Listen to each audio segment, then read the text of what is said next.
Welcome to the 126th episode of Flip Learning Remix.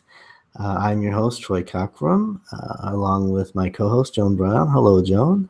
Hi, good evening. And we're back after, about 4 weeks off, I guess, because I was traveling quite extensively, and it's summer break for us. Well, kind of for Joan, but so now we're back, and we wanted to do some beginning of the school year podcast. What are people struggling with or thinking about to start the school year? Because I start in a week and a half. Joan, when does your school start?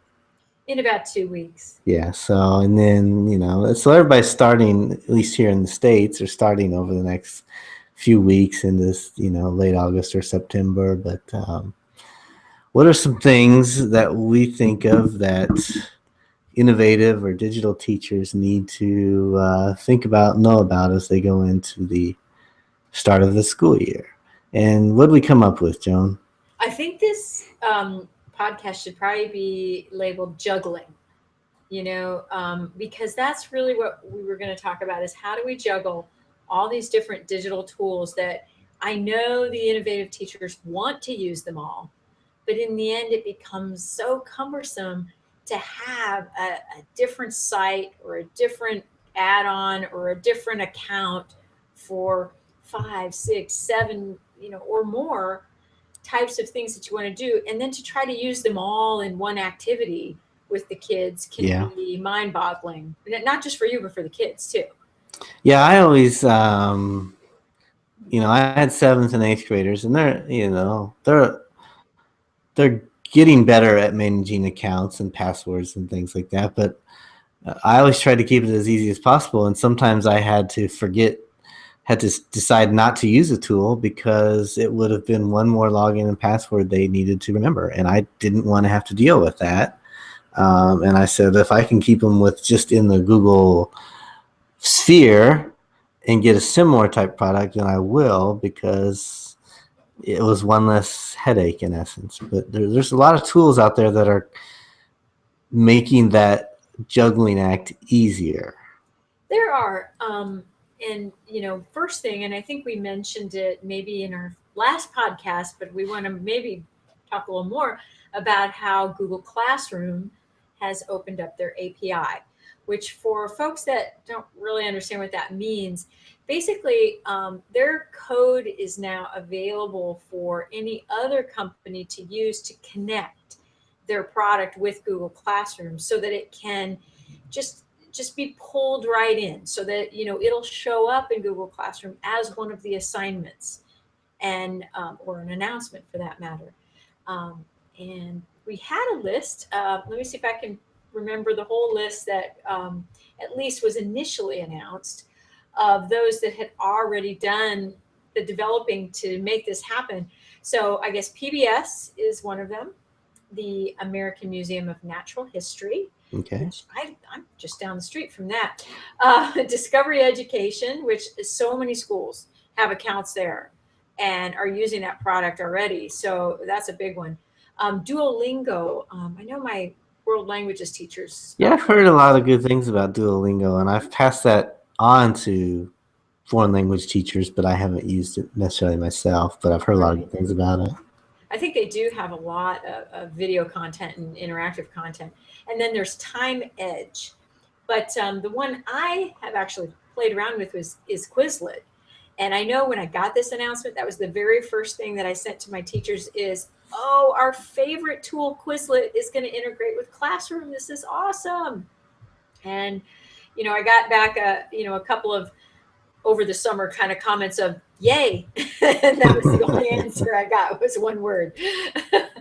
um, but I guess I'll just kind of talk it through real quickly. So imagine for a moment that you're saying to your kids, okay, the assignment is going to be to study this deck, but also I want you to write some sentences using these words, and here's the Google Doc that you have to write this in. In the past, the kids would have to have multiple tabs open in order to do that.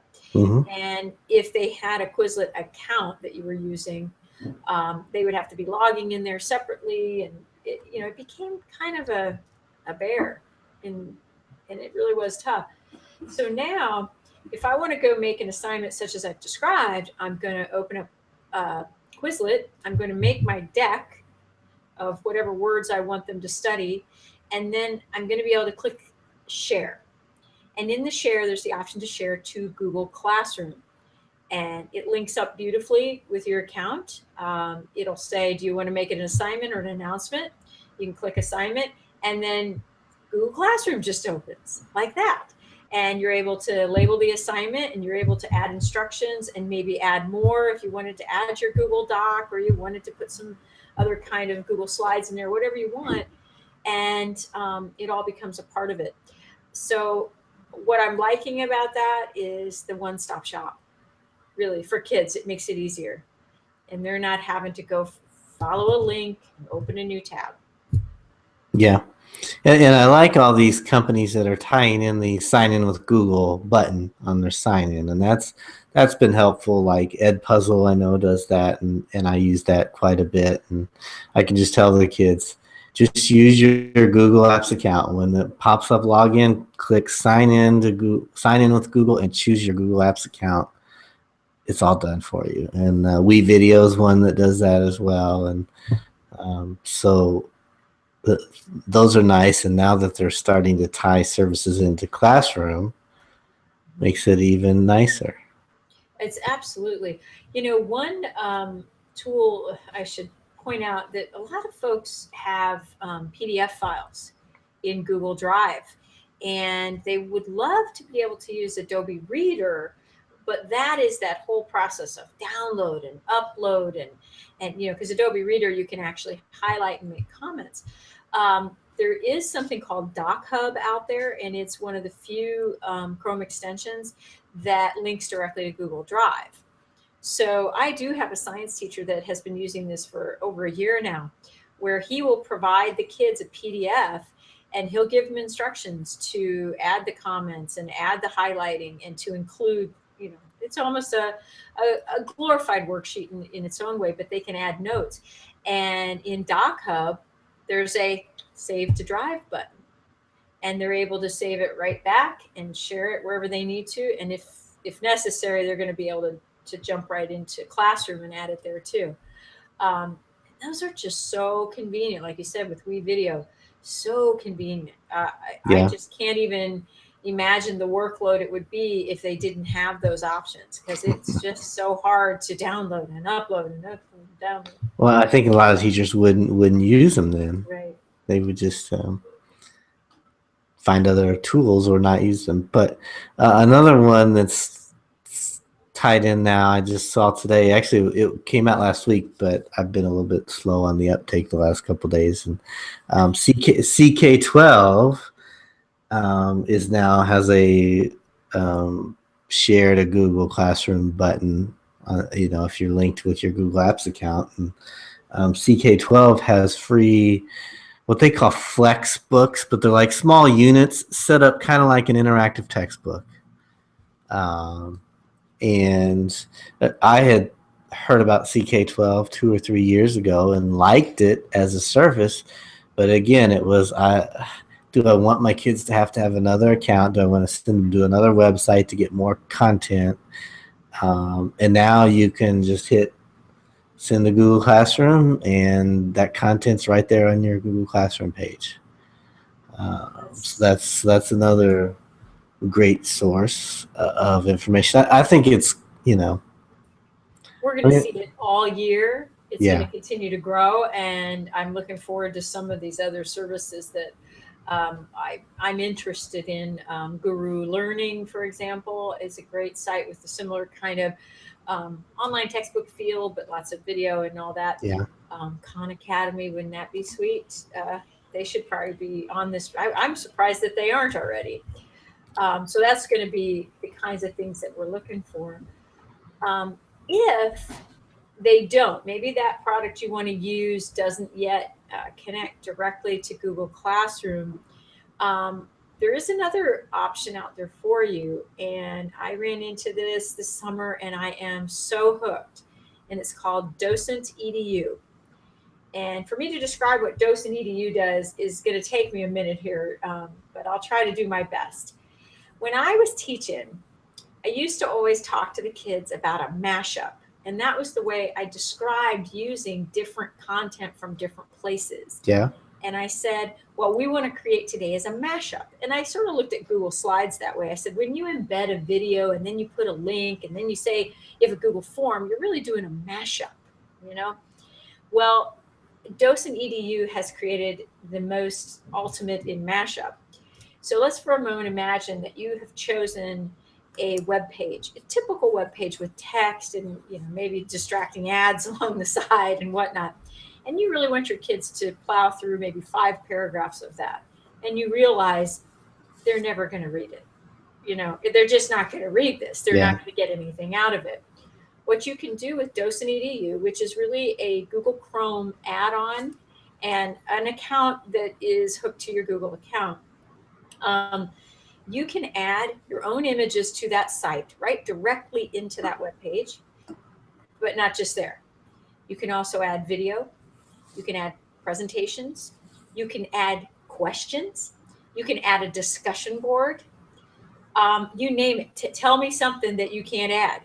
And what you've done is create a static web page into an interactive experience. And the kids can join DocentEdu. They do have to add the extension into their Chrome browser as well. But they can add DocentEdu just as easily as they do Google Classrooms with like a 5-digit code.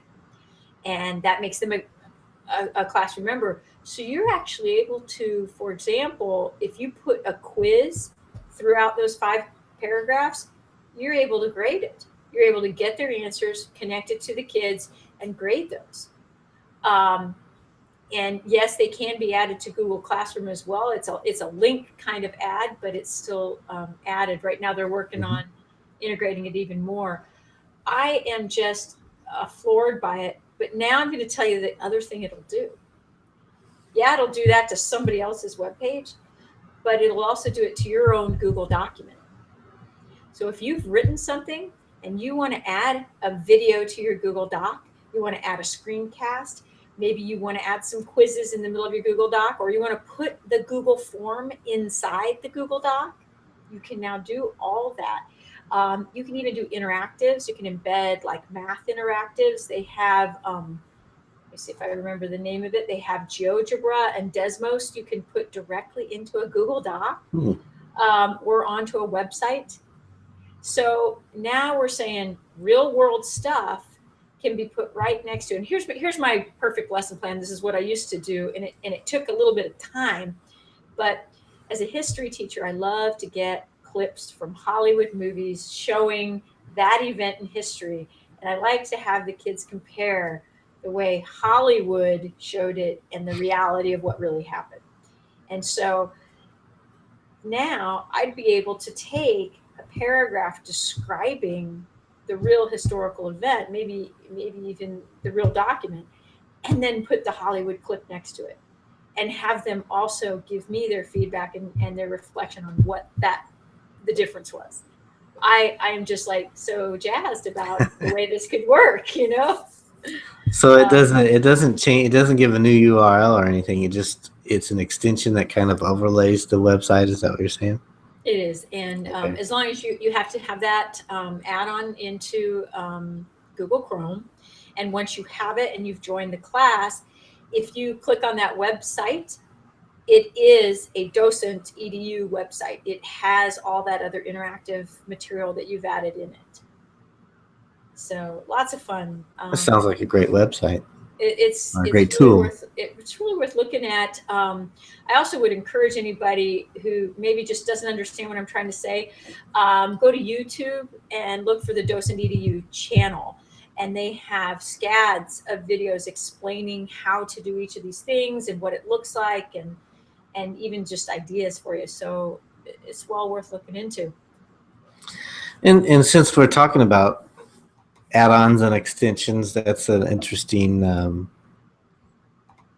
I did a training last week at a school, and was showing them all these neat little add-ons they can add to their Chrome, and add-ons they can add to their Google Drive and things like that. Well, and they were loving a lot of them, but then one teacher asked, how do I get my students to have all these? I mean, is there a way to just send it all out to them? And I'm like, if your Chrome administrator can add some things to them, if you have a Google Apps account set up with Chrome management. But I said, I mean, they're quick. I would just spend 5 minutes. If it was a little bit more complex, like video notes, I would make a video and say, watch this video, set up video notes. Here's how you do it. And that was their homework. Get video notes set up in your Google Drive, and then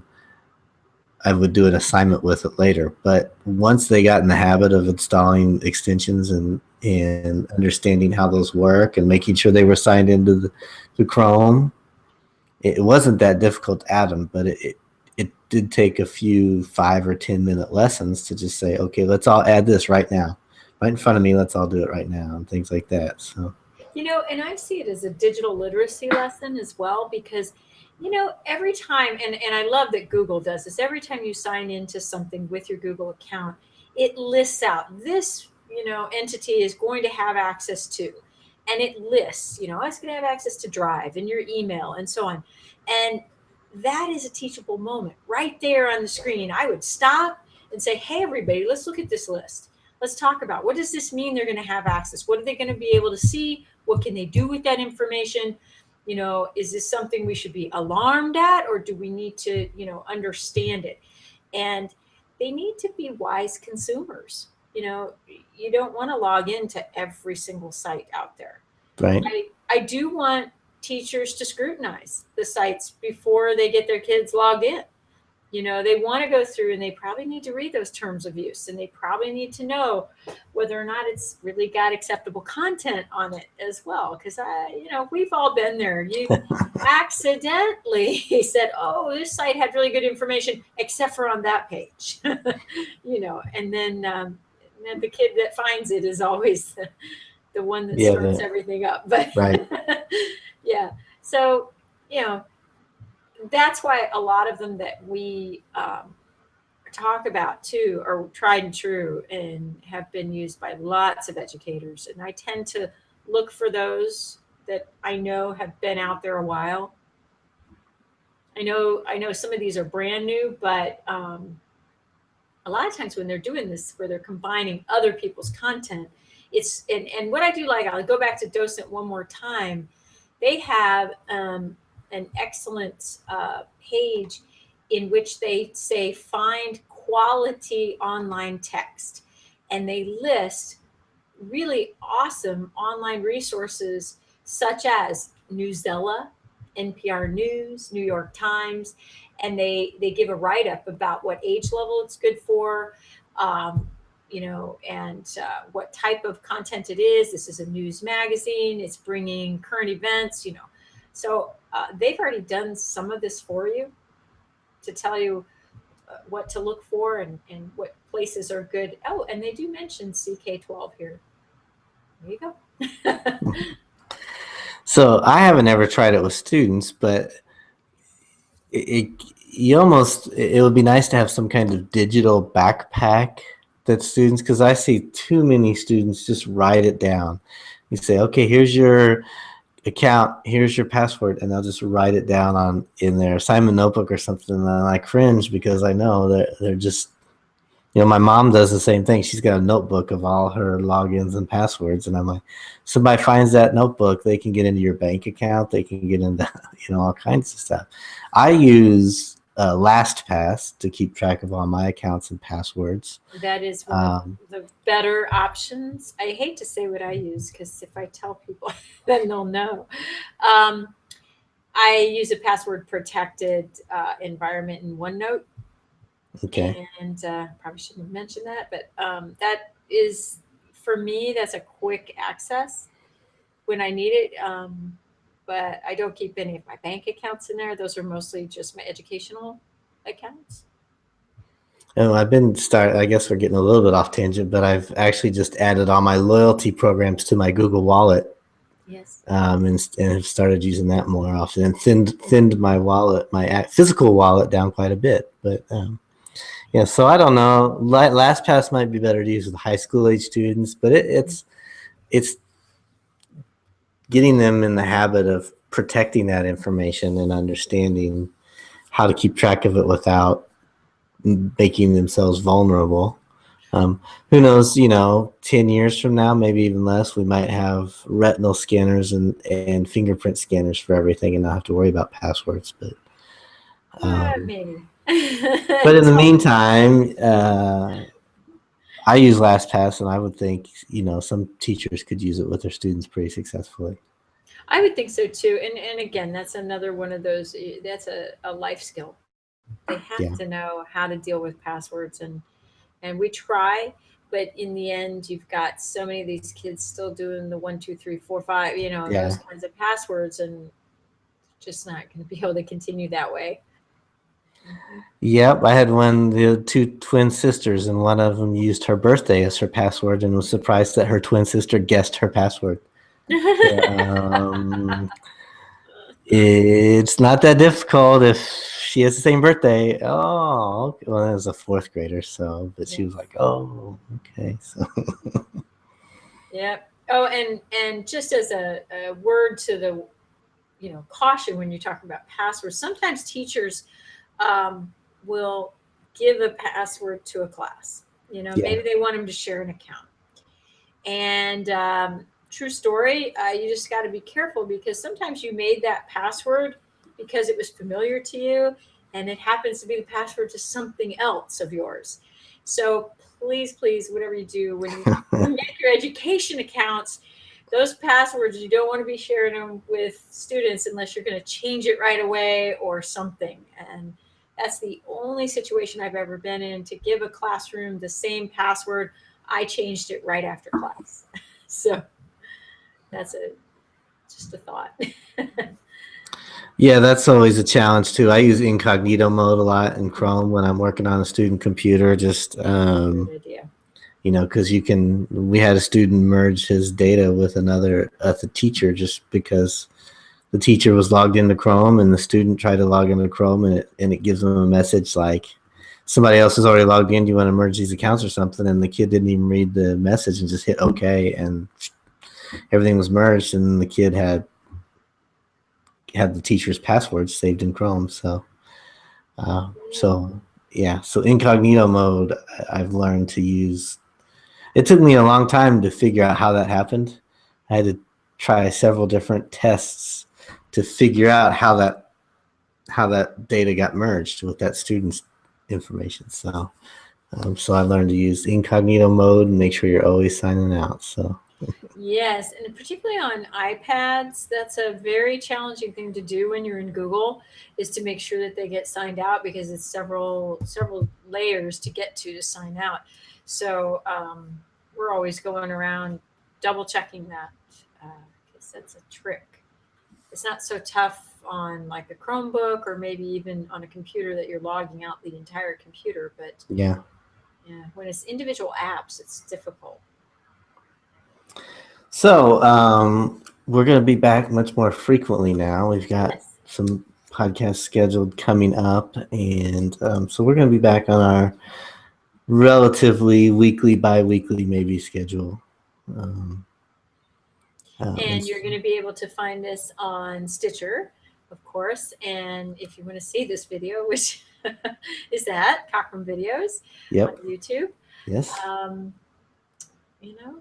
FlipLearningRemixed.com is the website. So you can listen to us directly there as well, and download if you wish. So, it was good to see you again, Joan, now that we're back and rolling. Well, welcome back from the exotic East. Yeah. So, and to our listeners, hopefully you enjoyed this podcast and are having a not so stressful start back to the school year. I've talked to quite a bit of teachers who are very stressed right now. So Well, we've just alleviated some of that because they won't Yes. have to juggle as much. There we go. Yeah. But we gave them new tools they've got to learn really quickly before school starts. Oh, but they're so easy. Yeah. They are very easy. So thanks again for listening, and we will talk to you again soon. All right. Bye.